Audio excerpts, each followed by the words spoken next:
ഓക്കോളെ മക്കളെ നഷ്ടമായതിനു ശേഷമാണ് ഞാൻ ഈ വീഡിയോ ഇടുന്നത്. അന്ന് ഏതോ ഒരു ദിവസമായിരുന്നു, എനിക്ക് ഓർമ്മയില്ല. ഞാൻ നാട്ടിൽ വന്ന ഫെബ്രുവരിയിലെ ഏതോ ഒരു ദിവസം.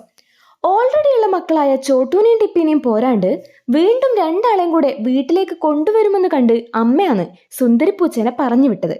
ഓൾ ഒരാളെ എടുത്ത് അപ്പുറത്തെ പറമ്പിലേക്ക് പോയപ്പോൾ വഴിയിലാക്കിയ രണ്ടാമനെ ഞാൻ ഉറുമ്പുകളിൽ നിന്ന് പ്രൊട്ടക്ട് ചെയ്ത് വെച്ചു. തിരിച്ച് ഓള് വരുന്നത് ഇവനെ കൂട്ടാനായിരിക്കും എന്നാണല്ലോ എൻ്റെ പ്രതീക്ഷ. പക്ഷേ ഓള് വീണ്ടും കുഞ്ഞിനെയും കൂട്ടിയിട്ട് തന്നെ വന്നു. ഓൾക്ക് ഏറ്റവും സേഫസ്റ്റ് പ്ലേസ് എന്ന് തോന്നിയത് ഞങ്ങളുടെ വീടാകും. അതുകൊണ്ടാണല്ലോ മുന്നത്തെ 2 ജനറേഷനിലെ പിള്ളേരും ഈട ഉണ്ടുമുറങ്ങിയും കഴിയുന്നത്.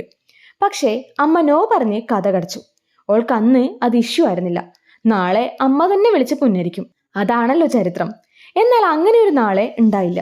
വിത്തിൻ ഡേയ്സ് ആ 2 മക്കളെയും ഓൾക്ക് നഷ്ടമായി. അതറിഞ്ഞപ്പോൾ ഏറ്റവും വിഷമിച്ചതും ഗെറ്റ് ഔട്ട് അടിച്ച എൻ്റെ അമ്മ തന്നെയായിരുന്നു. ഞങ്ങളെ സുന്ദരി ഇപ്പോഴും അമ്മ തന്നെയാണ്, ചോട്ടുവിൻ്റെയും ടിപ്പിൻ്റെയും അമ്മ.